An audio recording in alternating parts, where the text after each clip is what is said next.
જય સ્વામિનારાયણ. આજના દર્શન. જય ગણપતિ દાદા, જય કષ્ટભંજન દેવ. ગુડ મોર્નિંગ, જય સ્વામિનારાયણ, જય સિયારામ, જય શ્રી કૃષ્ણ, જય માતાજી. સત્યમે વિજયતા. ઓમ નમઃ શિવાય. સિદ્ધેશ્વર મહાદેવની જય.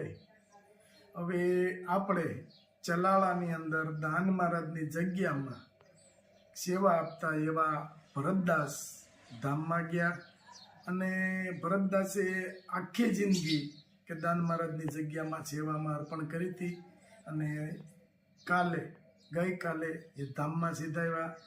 પણ જગ્યાની અંદર બાપુને બહુ ઓલું થયું, કારણ કે બાપુ જે અમારા દાન મહારાજની જગ્યાના મહંત શ્રી વલ્કુ બાપુ ને ભરતદાસ બાપુને એટલું બધું બનતું કે બાપુ ઘડીક ન હોય તો ભરતદાસ બાપુને ક્યાંય ગમે નહીં, અને ભરતદાસ બાપુ ન હોય તો વલ્કુ બાપુને ક્યાંય ગમે નહીં. તો ભરતદાસ બાપુ આખી જિંદગી દાન મહારાજની જગ્યામાં સેવા કરી અને કાલે ધામમાં ગયા છે. તો આપણે એટલી જ પ્રાર્થના કરવાની છે કે દાન મહારાજ એમના દિવ્ય આત્માને શાંતિ આપે. જય દાન મહારાજ, જય સ્વામિનારાયણ. કેમ છો તમે ને દાદા? બે જ છો. તમારે દીકરો નથી? ભાઈ ને છે જ નહીં કે? 19 વર્ષ અસર છે. 19 વર્ષ. એને હું હવે તાવ આવ્યો અમદાવાદ હતો.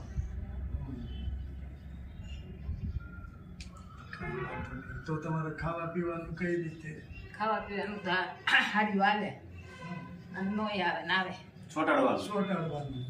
એમાં તો કેમ પૂરું થાય આ મોંઘવારી? એ પણ મંદી હાલે છે એટલે આવતું નથી. નકર તો હાલો 4-5 હજાર મળે તો રળી લે કે ગમે ક્યારે કરી મંદિર. અને આમે અહીંયા હાડીઓમાં તો ટાંકવામાં ને એમાં તો હું તમને મળે એટલે એ તકલીફ થોડું કાંઈ, કારણ કે હવે અહીંયા આપણા ગામમાં તો હું સુરતથી હાડીઓ આવે ને એ તમને ટાંકવા દે, તો એ તો કાંઈ હવે તો બધું બંધ થઈ ગયું છે મંદિરના લીધે.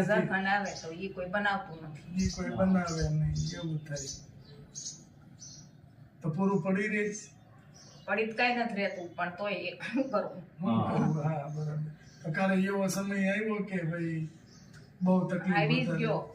દાદા એ ઓપરેશન કરાવ્યું, 1.5 લાખ થયા હતા.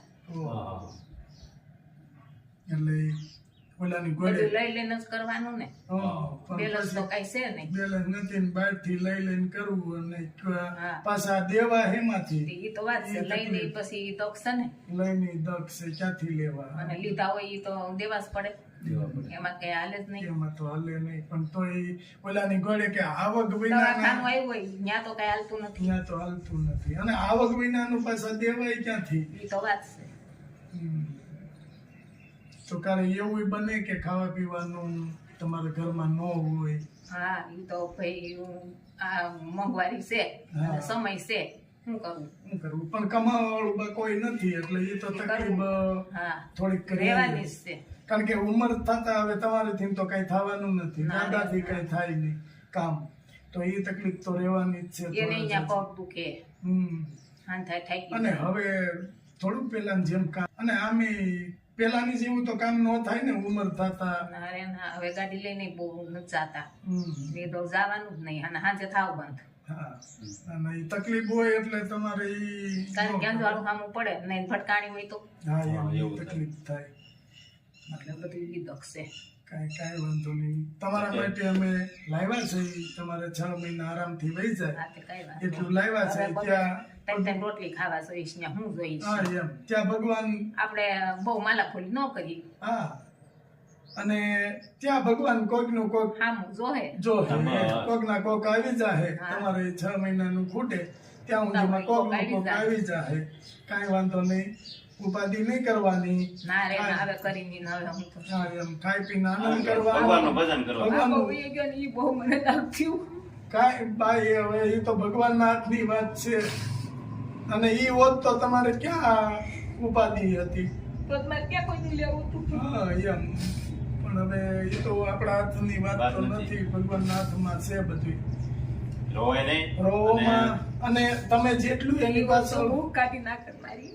ઈ બરાબર છે બા, પણ હવે એમાં એવું છે કે ભાઈને ઓછીતાનું ગામતરું વાત સાચી છે, આપને દુઃખ થાય, પણ જેટલું તમે એની પાછળ રડો ને તો એ જીવ દુઃખી થાય. આપણે ભાઈને સુખી દાદા નો બધા રહીને એટલે મોટો જીવ જ રાખું. બસ ભગવાનનું ભજન કરાય, ભગવાનનું ભજન કરાય અને કામ સીધું છે ને હું કાળી રાતે કોકનું કામ કરવા જાઉં. અને પ્રાર્થના ભગવાનને એવી કરવાની, મારો દીકરો જ્યાં ત્યાં હોય ત્યાં એના આત્માને સુખ શાંતિ આપજો, આવી ભગવાનને પ્રાર્થના કરવાની. ભાઈ બરોબર થઈ ગયા. એટલે જ ને ભગવાનને પ્રાર્થના કરવાની કે એના આત્માને શાંતિ આપજો, કારણ કે એ તમને આમ નોધારા મેકીને ગયા હોય હા. તો એને થોડુંક બાપા થોડુંક એને થતું હોય ને એમ. કાંઈ વાંધો નહીં, અમે તમારા માટે લાવ્યા છે, એ લેતા ઈ તમે રોવાનું હાવ બંધ કરી દો.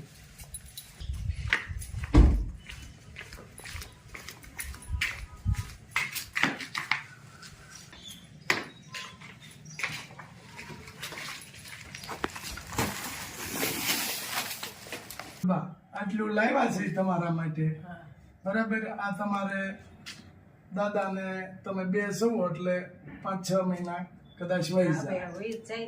હા, અને ત્યાં ભગવાન જેવો તણી કાંઈક કોકનું કોક દઈ રહે, બરાબર. અને જો આ ભગવાનની દયાથી તમારે આટલું મળી ગયું, હવે તમારે ખાવા પીવાની તો ઉપાધિ નથી.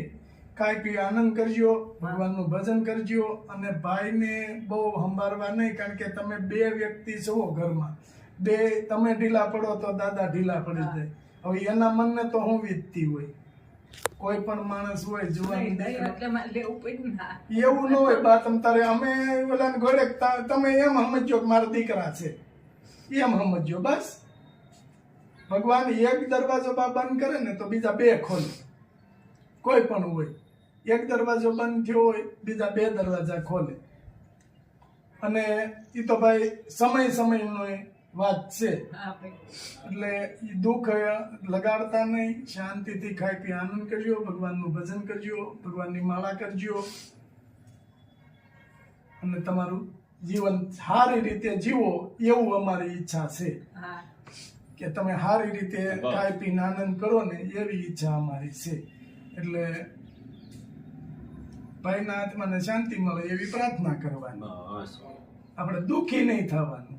લેણા દેવી આપણી પૂરી થઈ ત્યાંથી અટકી જવાનું. બાને એક જ દીકરો હતો, અને એ ભાઈ અમદાવાદ કામ કરતા, અને ત્યાં એને કંઈક તાવ આવ્યો કે શું થયું ખ્યાલ ન આવ્યો, ડાયરેક્ટ હા અહીંયા બીમાર પડીને આવ્યા, 1 દી ઘેરે રહ્યા, પાછા અમદાવાદ એને દાખલ કર્યા હતા ને, અમદાવાદ દાખલ કર્યા હતા, અને ત્યાંથી સીધા જ ભાઈનું ડેડ બોડી આવી. એટલે હવે તમે વિચાર કરો કે ડાયરેક્ટ જુવાન જો છોકરો અને એક જ દીકરો, એની સીધી ડેડ બોડી આવે તો એના માવતરની ઉપર હું વીતે. વાત સાચી છે, પણ જે ભગવાન હનુમાન જયંતિ દીશભાઈ ધામમાં ગયા, પણ કુદરતની લીલા છે કે ભાઈ કંઈકનું કંઈક એની લેણા દેવી પૂરી થતી છે. તમારે એટલું લેણું છે દીકરા પાસે, અને એને તમારી પાસે લેણું છે, લેણ દેણ પૂરી થઈ, ભગવાનના ધામમાં જતા રહ્યા.